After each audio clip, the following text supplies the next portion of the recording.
There we go, try it now. All right, we're getting ready here to start our work session. Before we do start, I wanted to discuss something 2 weeks ago. It sounds really loud. Good. I wanted to discuss it 2 weeks ago, but the meeting got long, so we just cleared out of the way on the top.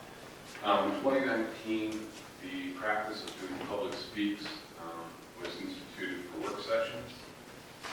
And then, obviously, with 2020, we've only had one work session. We've not had an opportunity to do that 2 weeks ago. However, what I wanted to discuss was, in my opinion, when I look over the rules of council to make sure, Pro Tem does not have any kind of authority. I can't sit here and say, hey, we're going to do public speaks because I said it. It's really a decision of what we want to do as a body. And when I look at the work session, the phrase work session, I don't believe is even really in the rules of council. It's just a meeting of committees.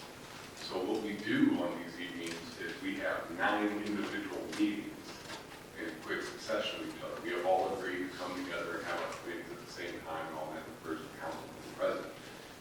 So it's really up to us as to how we want to handle that, as to whether or not we want to say, no, that practice is not something that we want. Until 2019, there was not public speaks at work sessions. It was, you spoke on the first and third meetings, like regular sessions. So if that's what council wanted, we could do that. If council wanted to continue with public speaks, that is fine as well. But do we want to have it at the end, or do you want to have it at times as each chair and committee allows, so that the public speaks would be specifically to your committee about matters of your committee? However you guys want to do it, it doesn't matter. I just did not feel that it was my call to just say, hey, this is what we're going to do. This is really a council's decision and how we want to address it. So I just want to open that up to conversation and see how we want to proceed.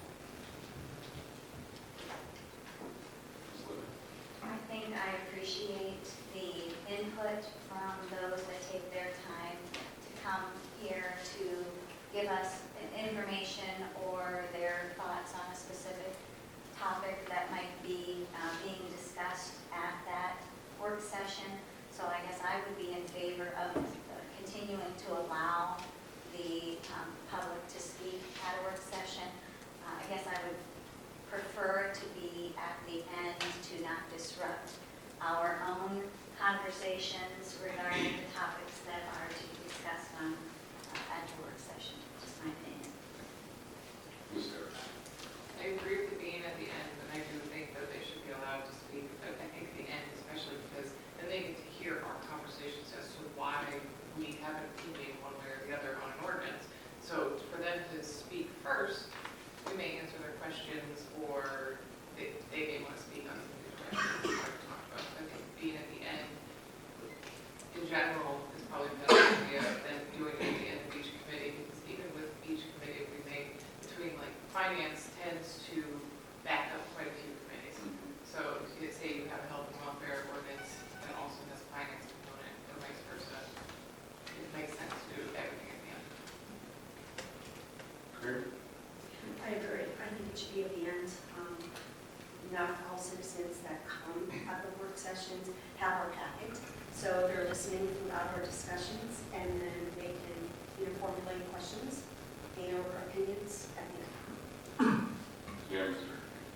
Thank you, Mr. Lewis. I would agree. Although it's not a regular meeting, it's still a public meeting. I think the public has a right to voice their questions and concerns, questions whether we choose to answer them. I guess it's open to debate as well, but I would say at the end would be an appropriate spot as well. All right, and then Mr. Lombard. I agree that we should allow people to speak, and I believe it should be at the end. However, I do believe there should be a strictly enforced time limit, because some people can tend to read. There, you want to add? Yeah, about the same thing. I think that the intelligent questions and responses after they've heard dialogue up here can only help. But again, a couple minutes and get in, get your questions answered. And you've got, considering Q&A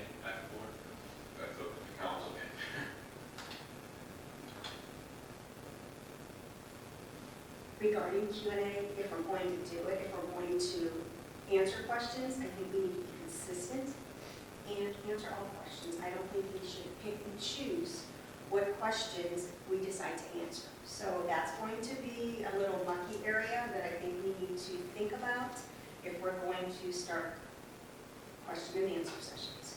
My immediate response to question and answer would be that if there is a specific question, that question would be referred to the appropriate committee, and the committee chair would then be responsible for following up with that particular resident who had that question. Because of you get the back and forth, and then information might not always be accurate, or there might be follow-up, or things of that nature. I think just to assure stability throughout the entire meeting and the accuracy and efficiency of the meeting, that comments and then questions would be followed up by the appropriate committee. I agree with that, because we've had a significant amount of questions regarding specific numbers, specific costs of things, and, you know, it's probably best that we refer to that committee so they can get the accurate numbers from, you know, administration, or whether they have them, because sometimes people, well, I think it's around 1.2 million or something, but we may not be 100% accurate on the number that we're remembering. So it's probably best that that committee member handle it after the meeting, or get back to them the next day or so with the actual information. I don't think I. I would also say that if there are questions or concerns by a resident, that particular ward representative also should be included with those conversations. And I would ask that Q&A be kept to a minimum so that it can be then further discussed, maybe even a one-on-one meeting or a dialogue directly between the council representative and a resident versus everything being talked about, or a Q&A, extensive Q&A occur at the end of each work session. Yeah, I guess from what I'm hearing, it's becoming more of a queue, not so much the A. The A follows up later, but We can always readdress those questions in a following meeting, or bring it, that particular council person, bring it back to light if it's something that needs to be addressed by all or by others. and then I guess the last note, are we going to follow a similar model with you guys want President Pro Tem then to just kind of say, okay, we're open for comments, and kind of manage that? All right, with that said, I don't have any other business to discuss on that. We will, proceeding after this meeting, we'll have a section for comments from anyone that has any comments. With that said, community development. I have 3 pending ordinances. The first one I will talk about is the ordinance for rezoning of the potential land. I had a conversation with Diane a while ago about whether or not we needed a public hearing on this. We do, and that public hearing is set February 24th at 6 p.m. And so I would just ask that we table this at the next meeting until March 2nd.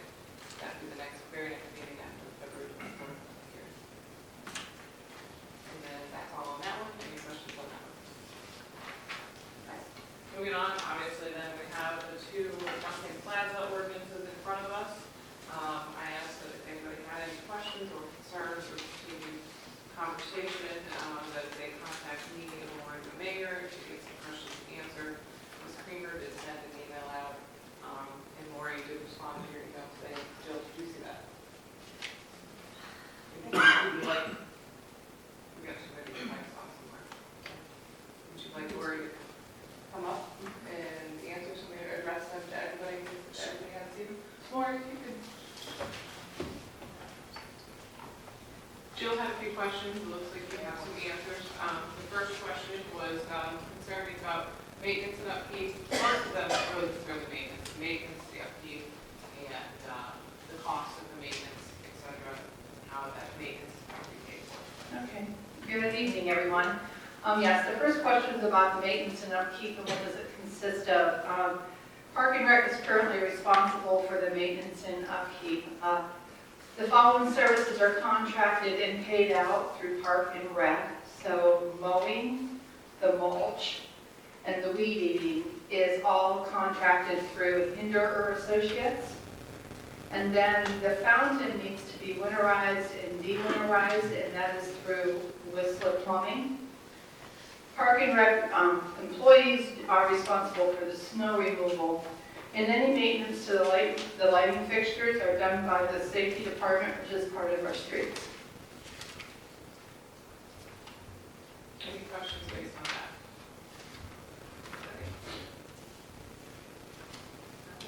Okay, Mr. Gregg? So if I understand then, that the cost of all that's already being taken care of by city dollars, as it always has been. Yes. Yeah. And you pointed out at the last one was who's paying the annual maintenance. Right. Actually, the last question is Parks and Rec. Sorry. No change to the current state. Sorry about that. Also, the question was asked about the maintenance, minimal flow maintenance, as the mayor had stated. The new proposals for Duncan Plaza, everything has a life expectancy. So that's as follows. The concrete floor that will go in is 30 years plus. The powder-coated steel columns is a 7 to 10 year life expectancy. The roof is 30 years. The lights and the speakers are 5 to 7 years. And the lights and the speakers have, it could be longer than that, but that has a lot to do with the technology. So as technology is updated, there may be some updates that need to be done that is expected in the 5 or the 10 year. As we talked about before, the maintenance to some of what we do is mulching and things now. I believe it's called myrtle. So the first year you'd have to do the mulching, but the myrtle would be planted with the mulching. And please correct me if I'm wrong, John, but I'm following notes from before. And then the myrtle takes place. It does not need maintenance. It does not need to be. It kind of just grows nicely and does what it's supposed to be. And then the thornless locust trees. They do shed leaves, but the leaves are what I consider to be more biodegradable kind of thing. So they don't have to, be raked or anything like that. They just more or less go with the system and they dissolve in the end. So that is very maintenance free with that. So.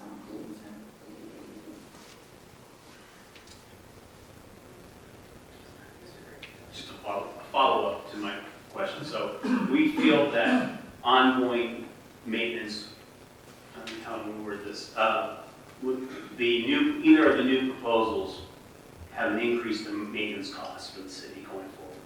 We said that would be handled in the current budgets. I'm sorry, I'm not real sure what he's going in and out, but I can speak for the mayor's proposal, and it will be the maintenance costs from what I'm looking at will be as they are today. The Parks and Rec will take care of that.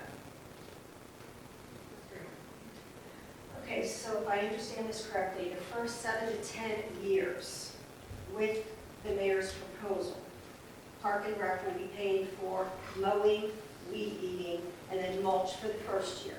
That's the entire cost for the first 7 to 10 years. Is that correct? That's all they're going to be paying for. I'm not.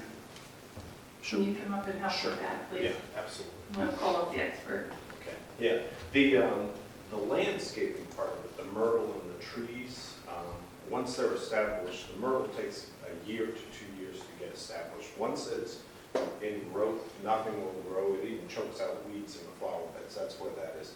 There will be some lawn area. There's lawn area against both walls of the building. That will have to continue to be mowed as long as it's there. The thornless locust, as Lori mentioned, has a very fine feather-like leaf, and when it hits the ground, dries out very quickly and disintegrates, kind of gets washed out and drained. So we won't be raking leaves. So I would say, compared to what we're doing out there today with the current trees that we're working with, the maintenance costs will go down because we won't have so much cleanup to do. I'd like to mention too, we talked about the powder-coated columns. they're gonna last more than 7 years. It's the powder coating paint finish on those columns. Has a very long life. It's the same finish that you put on a car, quite honestly, a high-end car. But it starts to fade. It will fade over time when getting color paint does. But the column itself is good for probably 30 years as long as the structure itself. That help? It does, so in whatever time frame that we have to do a little bit of maintenance on that powder coated columns, will we have to get an outside source to paint those, or is that something that can be done by city employees? Absolutely, yeah. The only columns, by the way, are the ones at the pavilion. There are 4, and they're not very large. So maybe after 7 years, if we see some fading going on, a lot depends on the color, the final color selection. But the final color selection is black. After 7 years, we may see it start to go to a little bit of a darker gray, more of a charcoal. And if that doesn't appeal to everybody, then we would repaint it black at that point. And that's the end of the maintenance. And then another 7 years or so down the road, no matter how good a paint is, it always starts to fade after about 7 years. What about concrete? So we say 30 plus years. So in my little experience, if concrete does not have maintenance, things chip, crack. Is there any type of preventative maintenance that will have to take place Right. throughout those 30 years to keep it looking like Absolutely. this? Good question. Well, first of all, in our new concrete, we have something called air entrainment. It's actually putting air into the concrete mix and makes it much harder and much more resistant to salts. We didn't have that when this plaza was built. So we're already putting in a better product that will last about 34.3 years if we get into the science of it. The other thing that I would ask the city to consider, if we're going to salt the walks, we use calcium chloride. Protect that. There are other ways of melting snow other than salt. If we dump pure chunk salt on the walk, I don't care how tough it is, you're going to do some damage. So, but we select the right product, and it's going to last much longer.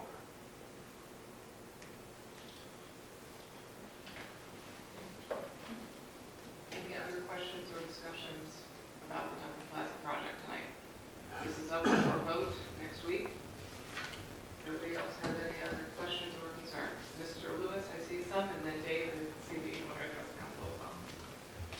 I just want to verify that at the last discussion, we spoke that one project did not require closure of streets, that they would be contained within the plaza, probably on the sidewalk a little bit or along maybe a few parking spaces for heavy equipment. So I guess that was my first verification I want to make tonight, and then I have a couple more after that. Mr. Picard, can you Yes. answer that? Looks like you're ready to answer that. Yeah. The project only, we are removing the sidewalk along First Street because we want to make that transition. So if you're in the street during an event, you don't trip over the curb. So we want to make that a little easier. So you're correct. If I were to put the construction fence up where I want, it's going to be about a foot into the street so that I can saw cut that pavement and tear out that sidewalk without having to move it. Once the fence is up, it stays up until everything comes back.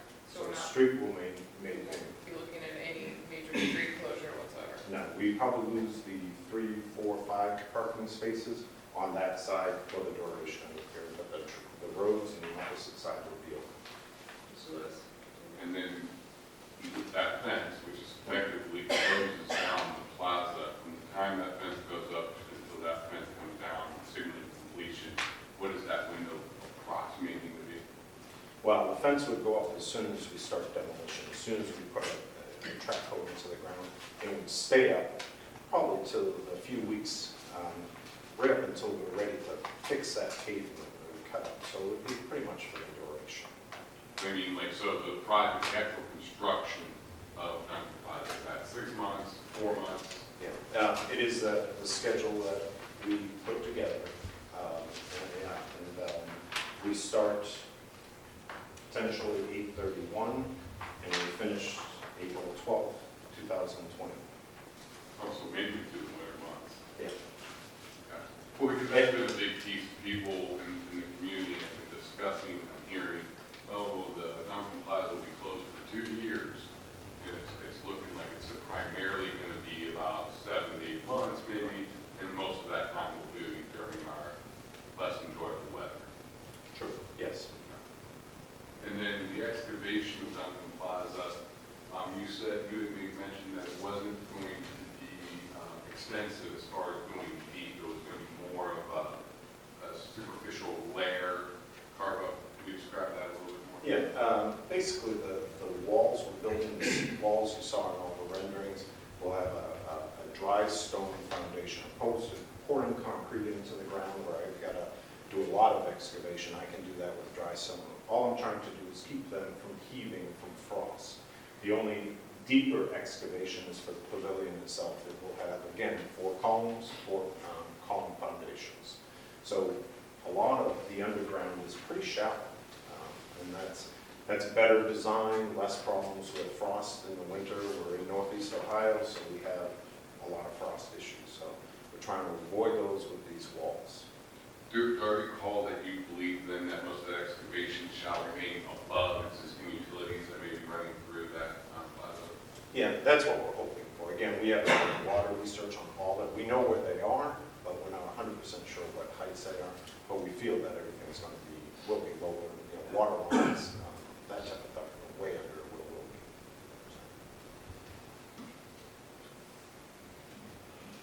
Mr. Omally?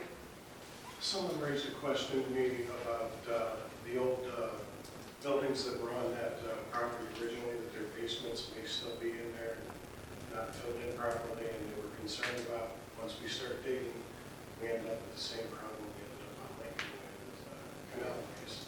Yeah. And has anybody taken that into consideration?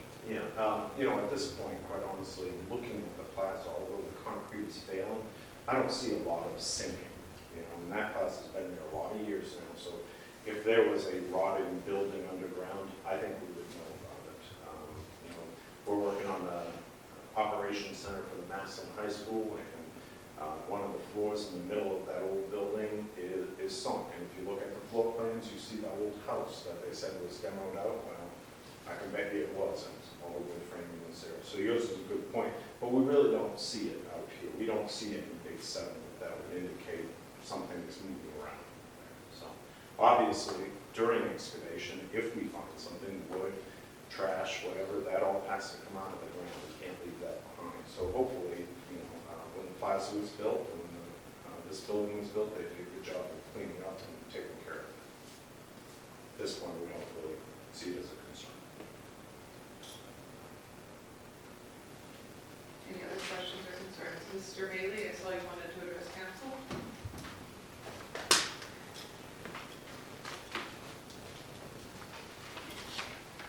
Ray Hexamer, Stark Economic Development Director. Wanted to be here tonight, and had to be here again. But called me Friday, said he couldn't make it, so he sent something over one me to hand out to the council. I want to read it real quickly. I could not be at tonight's meeting due to the schedule conflict, but wanted to share a view on the proposed project plans. When we get leads for stipends from companies looking to locate in Stark County, part of the pitch includes the quality of life amenities our communities can offer. It is an important part of attracting the workforce for our company. It is also an important part of keeping current companies and residents in the community. Congratulations on your recent investment in your downtown. You drive through Massillon, can't wait to see the new cityscape in the summer. It looks awesome. Landscaping, expanding the impressive Massillon Museum, beautiful library, and an active Lions Theater with character, restaurants, coffee shop, active retail, and corporate headquarters for sure all combined to show a portfolio that sells Massillon as a city that is thriving and aesthetically appealing. Duncan Plaza is the centerpiece of that activity. I've attended concerts in the plaza and brought kids to visit Santa at Christmas. Have a safe, attractive venue to gather and entertain attracts visitors as well as your residents downtown. We have put together the pieces of the puzzle that a lot of downtown have lost. Your decision to continue that forward-thinking investment paid dividends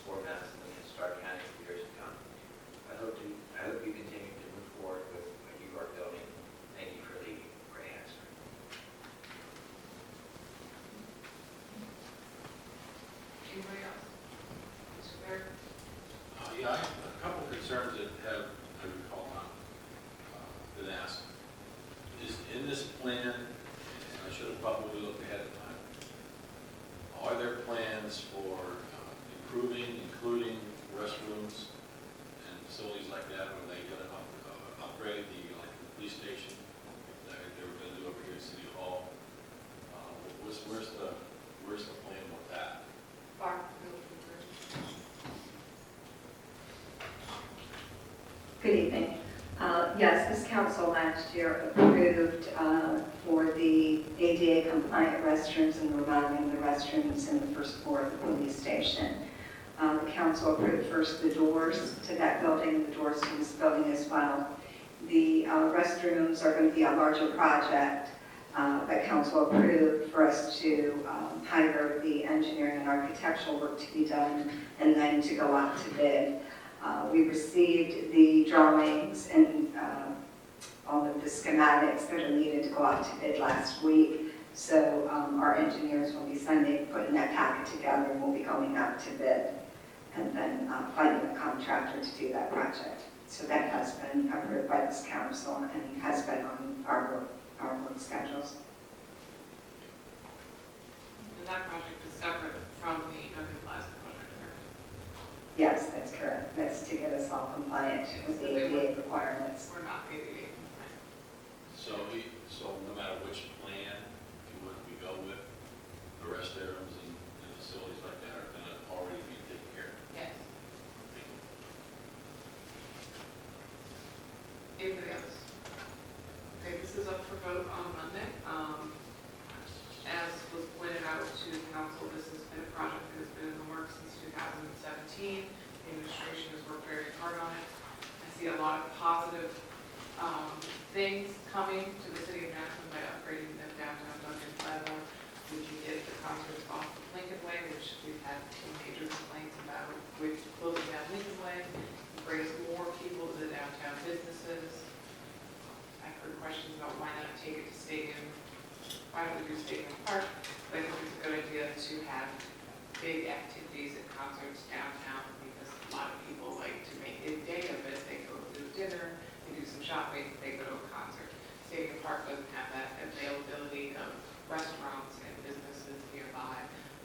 The other people like to walk to concerts and go to bars and make a night of it. I think that will only strengthen the downtown's Massillon with this project. I've heard concerns about parking too, but I think the biggest event we've ever had in the city of Massillon is a car show, and we never hear any complaints about parking. People that want to make it downtown will find the parking. And, this council especially has always been touting, hey, there's an entire parking garage that most people don't know about, so if you hear any concerns about parking, remind people that there's a free parking garage for city, that for the downtown area. Any other questions? Because this is up for vote on Monday. I have received no other questions. Mr. Lewis. Well, make a quick comment about the parking because I think it's quite interesting. We have a city resident who's been posting daily about the parking situation in downtown. And every one of his comments will be within 1 block of either end. So everybody knows what we're referencing now. And he'll put parking spaces available. And it is regularly 30 to 40 spots. So people say there's not parking. I think there is parking. It just may not be on Lincoln Way or right where you want it. But if we're giving an account, and that's assuming it's accurate, but I don't see any reason why this person would be putting out inaccurate information. But I think there's a possibility that parking, like you said, is available. And it's a good thing. It's a good thing to have so many people in our downtown that you might have to park a block or two away. That means businesses are thriving. That means there's life down there. It's what we want to see. So, Absolutely. Okay. That's all I have for community development. all right. Environmental. Nothing. Health, welfare, building regulation. Thank you, Mr. President Pro Tem.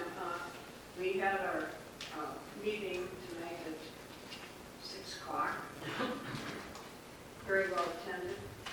I'm going to call for another meeting next Monday at 5:30 before our regularly scheduled council meeting to talk further about this because there's a lot of questions and a lot of comments being made, and I think we need to take time to read it over. We have a new ordinance to look at. And so I'm going to call for a meeting next Monday, 5:30, before the regular meeting. Thank you. That's all I have. Just a question for Nancy. invited to the meeting? Well, I It's all suppose, council. yeah, all the council, yes, all the council. I guess to that point, all meetings are open meetings, obviously, but it is a committee meeting, so we would allow that, hopefully that committee to discuss and be able to have our input, hopefully. So, Parks and Rec, I have nothing. please apply. Yes, thank you. I have a few things, and I guess I would like to start a new practice as well when it comes to police and fire. So many times I am being asked about what is being discussed, what's being worked on, and I think if nothing is put on record, either at work session or on the agenda, it is assumed that nothing is being discussed. So I did want to at least put on record that I've had meetings with the police chief, and we do have items on our agenda that we are looking at in more detail. One being the request for, or at least the further review of an animal control officer. So I wanted to make sure that the public as well as council knows that there is at least conversations occurring with the police chief. He would like to come to council to review some of his ideas and suggestions related to the animal control officer. I don't know if Nancy planning the next committee meeting before our next meeting. I may go out. Are you doing it before our actual meeting then next week? So I may go out 2 weeks then. How about if I go out to the next committee meeting and request police and fire to meet that can further discuss, and actually Mr. Lombardi and Mr. Thera, you are both on that fire and police committee as well. So he would like to address us with what ideas he has.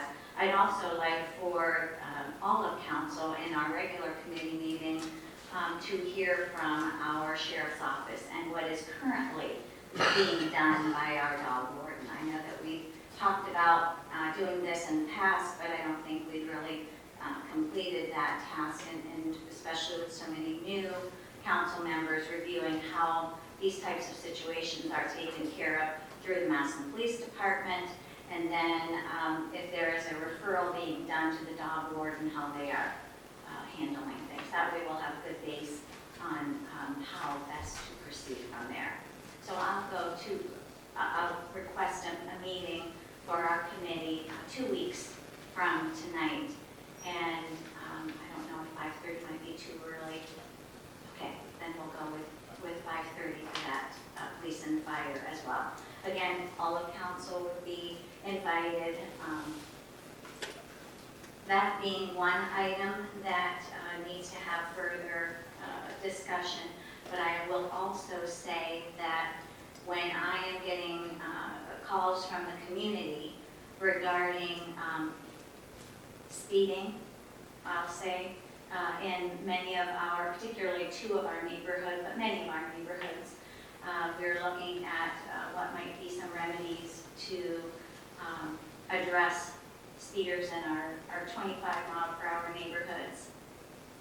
I think that's all I'll discuss at this point, but we'll have that meeting then 2 weeks from today at 5:30, police and fire. Thank you. Yes. I just want to clarify for everyone, so the 3rd would be health, welfare, 5:30, and on February 10th would be police and fire. That is correct. Is that all for police and fire? Yes, that's it. Thank you. Public utilities? Rules, board, civil service? Yes, thank you. I do have one new item, request for legislation authorizing the mayor of the city of Massillon to enter into an agreement with the Massillon Board of Health and Massillon City Health Department in the city of Massillon, Ohio. This is emergency legislation is requested. There's also attached to the request agreement between the city and the Board of Health. Is there someone from the city like to speak? regarding this?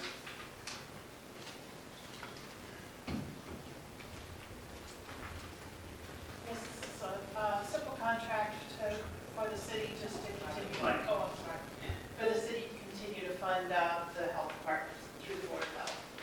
This is an annual contract that we each sign? No, it's new, this was requested by the state auditor. It's a new agreement, but it's for the same financing that the city's always done for the health department.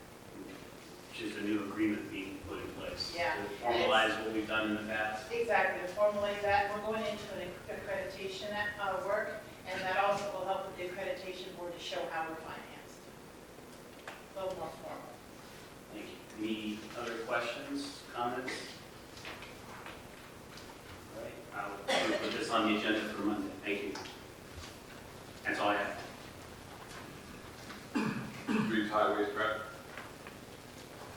Yes, we got two pieces here requesting that we authorize the Director of Public Safety and Services to advertise for, receive sealed bids, and enter a new contract with the lowest and best bidder upon the approval of the Board of Control for the 2020 street resurfacing project. It's currently cost estimated at $1,656,000, and it is it's broken down in a couple different categories. It is requested emergency language on there, so put that one on the agenda. And then there's one for the Target, similar one for the Target Street Resurfacing Project, total $99,000. And again, it has emergency language present, so we could sign this tonight and put it on the agenda for Monday. That's all right. That's your question. I think everybody has a packet of the streets that are supposed to be surfaced. Mr. Fair, my only question would be, what would be the time frame that we're looking at to, for passage of these? Considering some council people may have questions and want further discussion on the choice of name. The reason for the emergency they have listed is in order to expedite bid opening before spring season to get stable pricing and have the work begin April/May. We have a Well, weather. we can go a couple of reasons then, I would assume. We could. So for the list that we got, and this administration might be looking for the list that we got back in early January, is this for contract 1, contract 2, all of it? How are we doing this? We got two separate lists, one is contract 1, one is contract 2, and then we got the Target Street.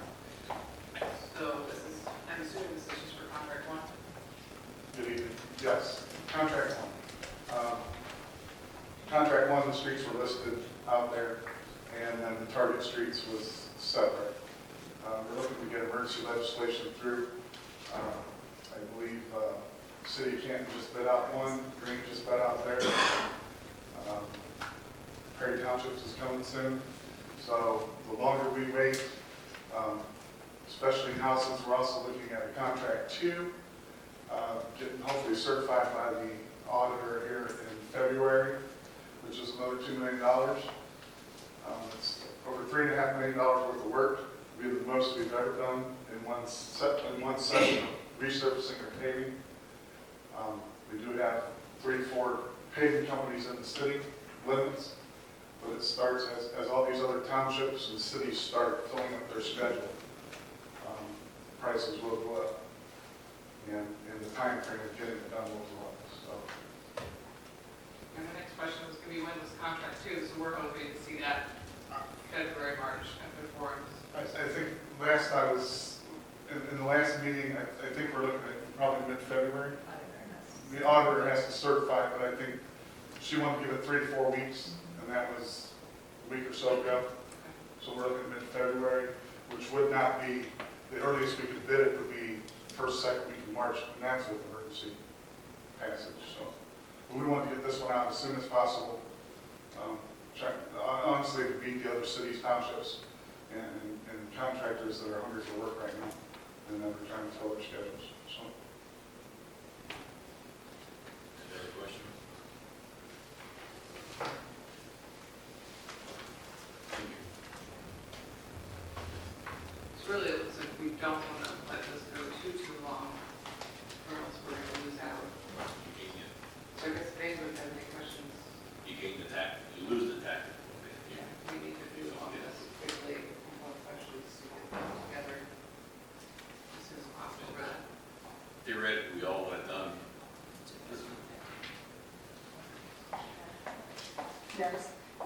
concern contract two, because I know last year we fell into some situations with Erie Street that based on the funding, it was pushed back and we couldn't do it because the bid was so high. So contract two is my concern. So if we have a timeline for the auditor, if we can stick to that, that would put us, in a better situation. Yeah, that's, last year when we ran into the problem with Erie Street, is we didn't receive the funding until July. We couldn't do legislation until really the end of June, early July, and by that time, schedules were full.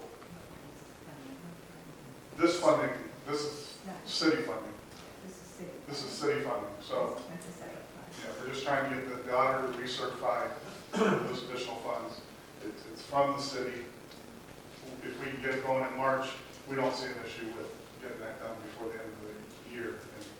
So what is the date for the auditor for recertification? We're hoping the second week of February. Okay.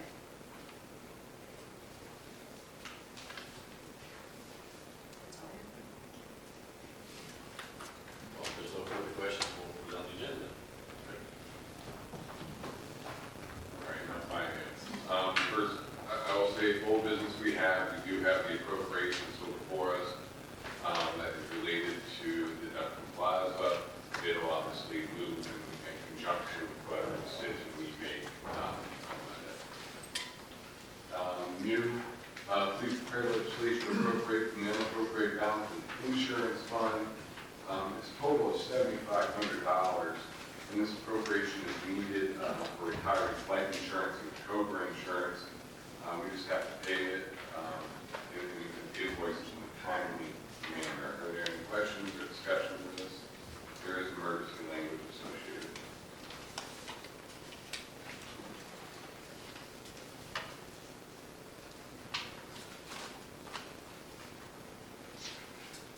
The next piece I have is prepare ordinance to appropriate from the unappropriated balance of the 1100 general fund with the following accounts: $36,539 for hospital servicing contracts, $169,008 to hospital utilities for a total of $205,547. This is to cover bills through April 2020. Would Ms. Warren please come forward?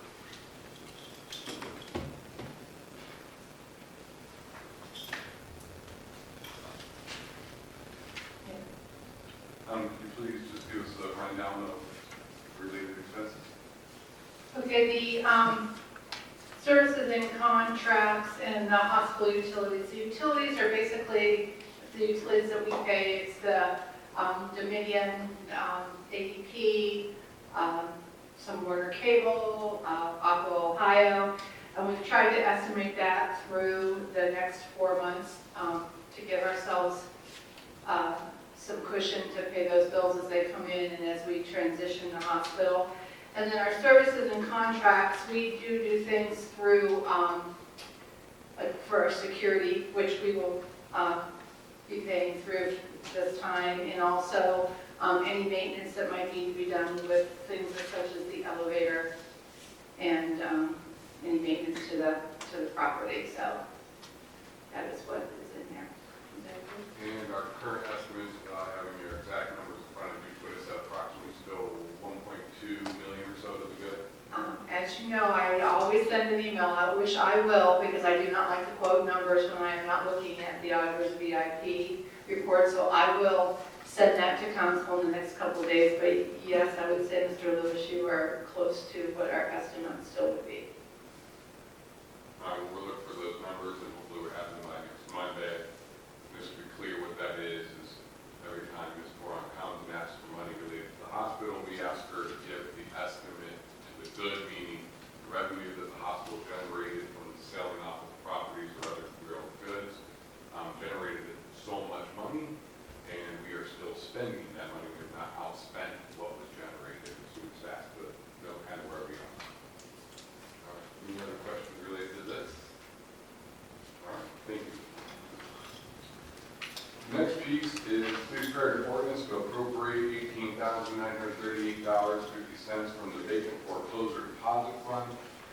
This is an needed to cover the expenses for the housing market reinvestment program being completed for eligible residents in the city of Massillon. Under as such, it breaks down into grants, $18,000 for $80.50, $800 for service and contracts, $100 for supplies, material, and postage,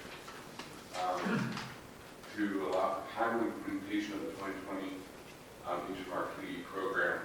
So we know the housing market reinvestment program is funded through the bank. It is vacant deposit foreclosure deposit funds. So when banks foreclose on a property, they deposit $10,000 to the city that we keep on hand, and then once the property sells, the bank can receive up to $8,000 of that back. We keep $1,000 for administrative fees, and we keep $1,000 to fund housing market reinvestment program. The housing market reinvestment program, what that does is anybody that buys a home in the city of Massillon in what would be a CDBG neighborhood or a foreclosed property, they can receive up to $1,000 per year for the first 3 years of property ownership to help incentivize the purchase of that home and help them get settled in that home. Did I see, how many people does this cover? How many households?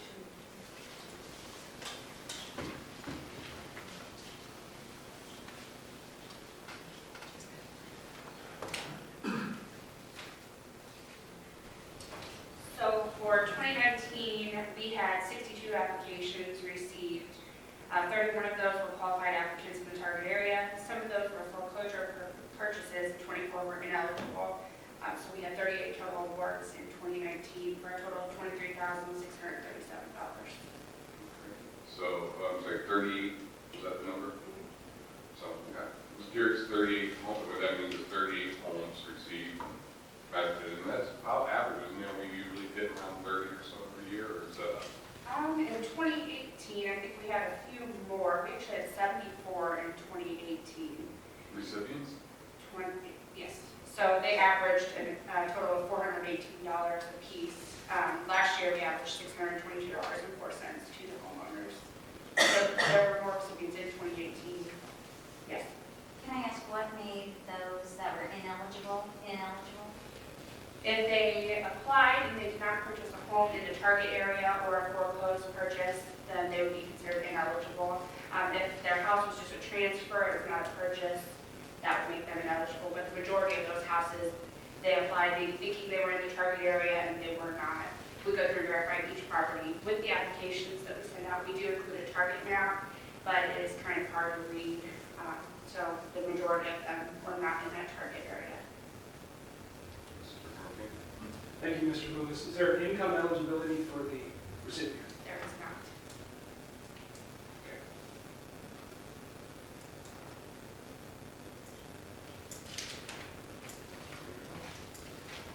All right, thank you.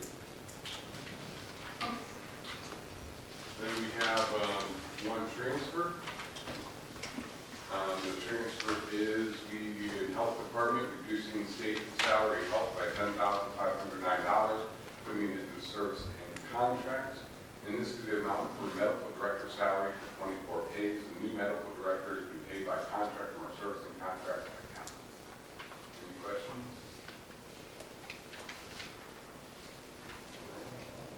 And then the last piece I have here is that we all received notification that there's appointment of boards. Some of the boards that the mayor does appoint, she just makes us aware, gives us notification, but it does not require a vote. But this one does. Below is a list of the board appointments and the approval of council. Please put on the agenda for January 27th. Health District Board and Pulaski. The Historic Preservation Commission, Andrew Kahn, Brett Horner, Bob Richards, John Gold, John Card, and Jeff Day. Ms. Lincoln, do we have to recertify you for that as well? It's at the bottom of the page. Oh, sorry. Additionally, please reappoint Linda Lippin as our council representative to the Historic Preservation Commission, and then Tax Incentive Review Committee. Are there any questions related to those? All right. Are there any other business discussions before we go to public speaks? Ms. Greer. I believe we gave first reading to ordinance 11-2020 regarding the engineering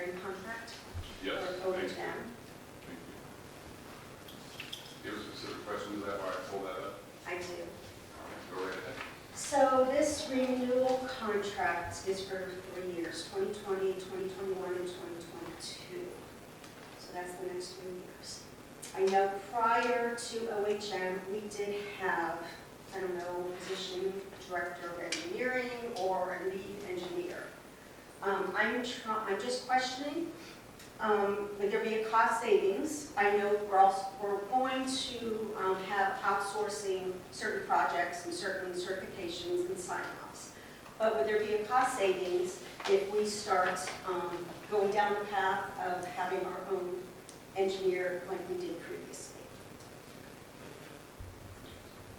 And if there's a cost savings, I'd like to know the cost savings, if we would have somebody internal versus the contract. Is there someone in particular you want to ask that question in the administration or just Safety service director. Mr. Westbrook? Yes, I can answer that question for you. As far as the services that they offer to us, from a standpoint of how much they are able to do for us, it certainly helps us because, again, they have a whole team of engineers there. So we're able to reach out to them. They assist us with quite a bit of additional work that they do for us. They also work for us on some systems through our wastewater department. As you read in the contract, they are the sanitation engineer as well. So they bring a very large amount of resources for us that we don't feel we could always have, just with one individual. As well as if you, I know our council person here, Mr. Hurricane, had brought up about the cost of OHM. So I did go back and pull out all of the records, and even if you just go onto the website, onto the checkbook that he looked at, you can hover over each year where the costs were at, and you will see the dollar amounts that are out there, as well as through our auditor's office, through the VIP system, you can see all the different projects that they are capable of working on for us. So they bring a lot of advantages and resources to the city, as well as in addition to the day-to-day that they're doing for us for the amount of work that we need to produce from that office. I do understand that. I do understand there is a team of engineers that have, specific certifications for specific projects. But I'm questioning from years past, we had our own internal engineer. I know they probably outsourced some projects that they may not have had certifications for. So are you saying that there's a cost savings with a contract versus having an internal engineering department that can perform all the duties needed for the city? Yes, I do believe that. I mean, if you want actual numbers, we could get with the auditor's office and pull something out for you as far as benefits paid. The entire cost, of course, it wouldn't just be salary, it would also be the other piece of it. So again, and with the administration, we're always looking for cost savings for everyone, for our taxpayers' dollars, but we also do look for the very best service that we can bring into our city as well. We're doing a lot of major projects in our city. We right now, we received all the funding for Wills Road. That's a big project in front of us right now. I understand that, but I'm sure the city had major projects years ago when we had our own engineer. That's. Well, I wasn't in this position at this time. If you were on council, or maybe someone else on council has the answer to that, but I don't have that answer in front of me right now. Thank you. Mr. Off the top of my, it's been a few years, but I believe when we had an engineer prior, and that was when we made this conversion, that same conversation was had. And I believe the engineer cost us in the city somewhere in the ballpark of $90,000 after you account for benefits and everything. I can't remember exactly what his salary was, but then you add the benefits and everything, and we were getting up around that $90,000. But that should be something we can. Greg was here. Greg was here at that time. Greg was here at that time. So. Mayor, I just want to answer that. Two things. we did hire out still projects, even with the city engineer. So those costs, you know, they're out there. And then on Mr. Lewis, we're talking, I think when this originally happened, myself, I'm not licensed, but the city engineer was licensed. It has to be a licensed position, professional engineer and professional surveyor. And I think the salary, I think 90,000 probably selling it short. I'll be honest with you. I think your county engineer, it's, you have to check county records, but with the PE and the PS, it's in the 6 digits. So, plus benefits, so on top of that. So I think the contract for OHM is in the $60,000 range. I don't have the exact same number, 65, I think, this next year. So. Thank you. Barb, thank you for supplying that information. On the checkbook, if you look at the 681,000, and I think Mr. Kroc referred to this when he was here a couple of weeks ago, is that a lot of that was for design services. So in essence, we're paying OHM a retainer to be the city's engineer, but we're also paying them on top of that to design projects. Yeah, actually, we've gone through the qualification-based selection, which is required by the city to hire out additional resources and pay for additional projects. They were, recommended as the top firm, so it would have been, any firm that puts their qualification-based selection in, we rank those firms, and then that's why, they're deciding on that. It could have been somebody else, it just went through the ranking system, and that's who we had chosen. May I ask who's on the ranking committee? At the time, Or right now? Right now, it's just as, when we get those rankings in, we'll put together a committee. Who was on the ranking committee? I myself was in, Safety Service Director, I think Economic Development Director, and Budget Director at the time, which I believe was Sylvester. So it's city employees, but no one from OHM? No, there would not be, you can't have somebody from an engineering firm, even with OHM being the city engineer, they cannot be involved in whatsoever. But they're allowed to submit qualifications because it's for outside projects. But the ranking committee, when they rank OHM, the highest or based on qualifications, and they get a project, and the city pays the design services to them, correct? If they were selected, yes. And they were selected for the Wales Road project and for the Lincoln Way streetscape project. We've had other projects. Mr. Picard was selected for the Duncan Plaza project.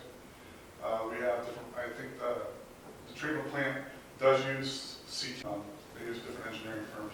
So you mentioned Wales Road. Was OHM ranked the highest based on qualifications and then awarded the Wales Road design project? They were ranked, and you negotiate a price with them. Okay. If they're the highest, So they're and then they're selected. project. And then they're hired to design. Then who's Passed going by council. to approve that if they're the city engineer? I don't understand that question. Say that again. They're the city engineer. They sign Oh, yeah. off on plans. OHM as the city engineer, you mean signs off on that? Yes. Well, council approves it, and then once they do the plans and review, we in the engineering department will do the review. For plans. Who's the licensed engineer to sign off and approve It would have been Jason Pofield at the time, or Dave Cobb at the time. the work for OHM? That's correct. I have another question. I noticed with you, you've been a city employee for over 20 plus years, and you've been in the engineering department. So, 10 years ago, when we had our own engineer, internal engineer, who did the designing of projects? We've hired some of that out, and we've done the 100%? Was it No. 50%? Was it 70? let's say 50-50 maybe, depending on the type of project or how big the project was. And what type of funding it was, those type of things. So just because I'm ignorant in the engineering world, If we had an internal engineer and I paid him or her $120,000, and if we look at 2019's checkbook of $600,000, It was, plus, the 2019 was 100 and, 194,000. Yeah. okay. that includes their 50, whatever their total. Yeah, that's everything that they, if we. I'm just looking at, let's say we had an internal engineer, Mhm. and he was able to design 50% of our projects. So we would only be outsourcing 50%. There would be a cost savings within the city if he No, was because able to design. we're still- Because I'm still trying to wrap We're my still head around internally designing things also. We haven't had those major projects to design. The last two we've had has been Wales Road and Lincoln Way Streetscape. Those internally, And our internal. We could have done a lot of it, but because the Wales Road project is a traditional ODOT project, where ODOT is in control of that project, there's many more, I want to say, staff and hoops to jump through because of meetings and deadlines and stages of design that has to be done. And there's no way we could have done that internally with the three of us that we have. There was less on the streetscape project because the state actually turned that back over to us, even though it was originally designed by OHM. So, Thank you. Ms. Levin. In your opinion, since you have the most expertise in the engineering area, is it, in your opinion, that OHM and having an outside contracted engineer is much more beneficial than having a single in-house engineer? Yes, in my opinion. If I pick up the phone tomorrow and I need some traffic or something along those lines done, I can call somebody in Columbus and get an answer. Not all engineers have the background, which, most of them, they've had a lot of, the background, but there's certain things, sanitary sewer, when you start looking at a whole engineering firm, there's a lot more to it. If somebody's not here, Do you also find that because they're a group of individuals, a company, OHM, a company, that they may bounce things off of each other as a group of experts? I mean, in my opinion, not one person knows everything about everything, no matter how much of an expert you are. So to be able to have a group of committee members or organization members that have that expertise, that can bring different ideas and suggestions, alternatives to the table, do you find that as a benefit to dealing with an it's very outside helpful and engineer? beneficial. And then just as myself, I don't know, I've been here 20 plus years. There are some things that if you don't have an answer for them, you need to call somebody. It makes it beneficial that someone in that firm may have that answer. But, it's definitely beneficial. Just wanted a couple questions myself real quick, if you don't mind, Mr. Graham.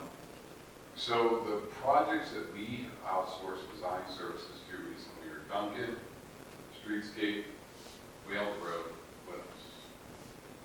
Wastewater, utilities. Fire station number 3, there was, that you're looking at, it's more along the architectural level, and we don't have a registered architect in the city on staff. So that wouldn't change regardless of. That would have been, and I think that would have Harrison.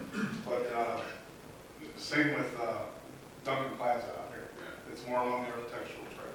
So as part of that QBS process, we ranked all the architects that we received for. And prior to those three, I mean, I've been on council now for 8 years, I'm trying to think, prior to those three, what would have some of the projects been?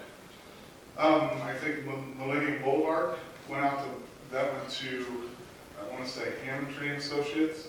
That was a city project that was done. That was outsourced to Hammond Tree. 2015. Do we know what year we first started with OHM? 2016. So we had a city engineer at that time. Yes. Okay. And there's been other, the smaller projects. But So I guess I'm just asking, so trying to follow that same trail that you're leading to, of, you know, if we can think of only in the past 3 years, 3 major projects that we've outsourced, being Wales Road, Duncan Plaza, Lincoln Streetscape. Whatever those combined costs are. Not going to interrupt you, Ed, but it's going to be 2, Wales Road and Lincoln Streetscape. Okay. So that's those 2, then, whatever those combined costs were, and then you think about in that same time, for those 3 or 4 years, if we have an increase of $40,000 per year over this contract, so that's, you know, you're looking at $160,000 worth of design services for those 2, exceeding that or less than. That's kind of the cost savings discussion that Mr. Freeman referenced. And that's assuming that the city engineer would have designed those projects anyways, which they may not have, because like Ed referenced, the Wales Roads would come from ODOT anyways, it might have jumped out of our jurisdiction regardless. Ms. Freeman? And just to be clear, this contract is not a 40-hour-a-week contract. It is 4 days a week, and it's 50 weeks a year. So yes, we keep throwing out only 65,000. Well, that's 64 hours a pay period. It's not, yes, it's full-time, it's not 80 hours a week. So, you know, Monday through Thursday, that's this person out here on Friday, and 50 weeks a year. So let's compare apples to apples when we're throwing out numbers like this. Thank you. Anybody else have any questions? All right. I'm sure we'll have a little bit more discussion on that. Thank you. Any other business to discuss this evening before we call this, please? Mr. Herman. Thank you, Mr. Lewis. Could I call the Safety Service Director up to ask a couple of questions about animal control? I know this is a hit on that a little bit earlier, but I'd like to ask a couple of questions. If there is, don't worry. When we had an animal control officer in the past, does that position fall under the police union contract?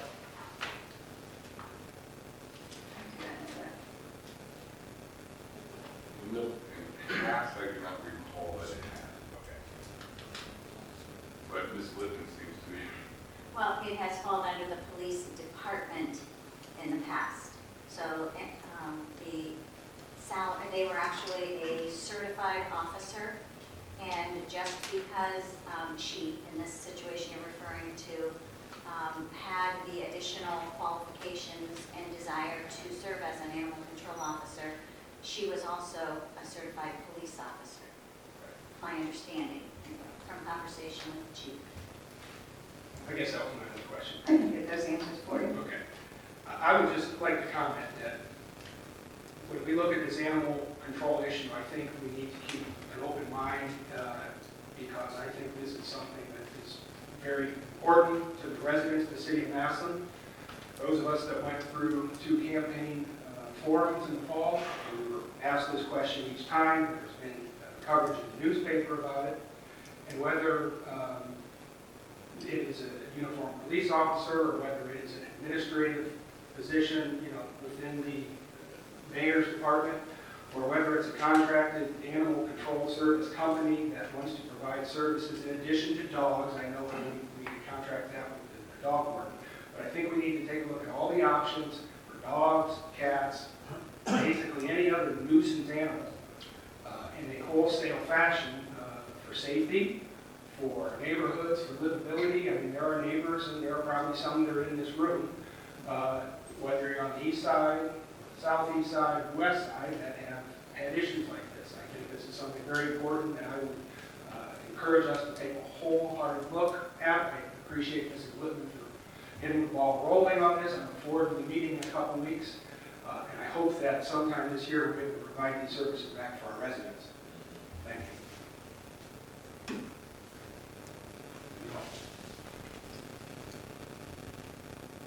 All right, now is an opportunity for the members of the public to speak to council.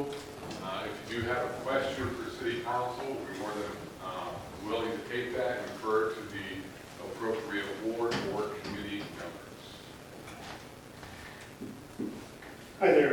Jim Walker, 1326 Main Avenue West.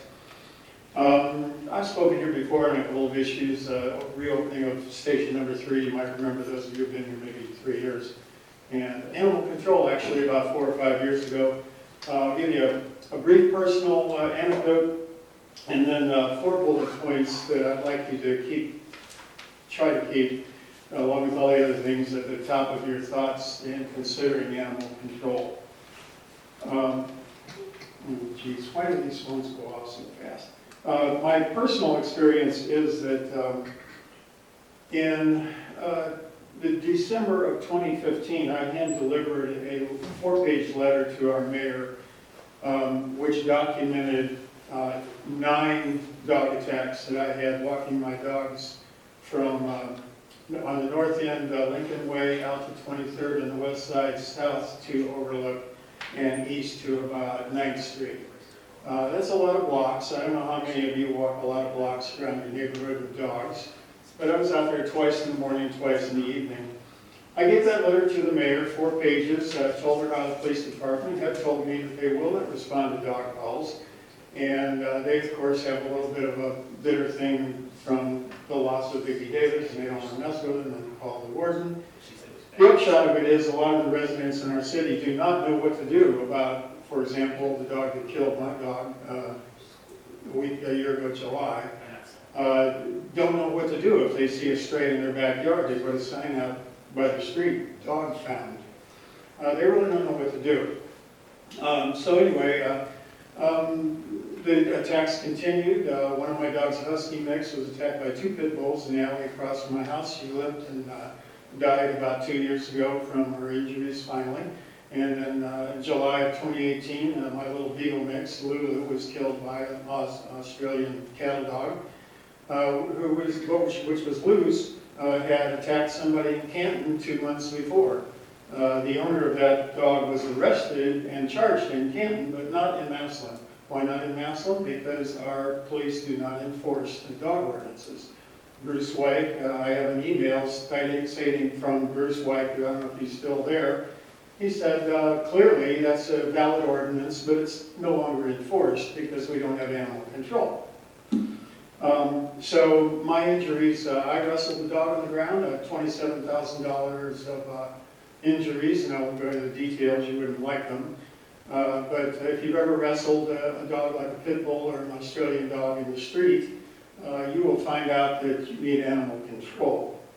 Here are the bullet points, and I'll speak at more length on this when we get around to maybe legislation or voting. I have a part B to this whole thing. Bullet points. We're at the extreme western end of Stark County. Take out a map and look where the sheriff's office is, look where the Mahoney Road facility is for the dog warden, and see if you think what the response times might be to an active attack or something else. But by the way, the police that did respond, they did not file a report on that dog attack, which killed my dog. And the EMTs did come and 5 cruisers came, but no report was made, just as an aside.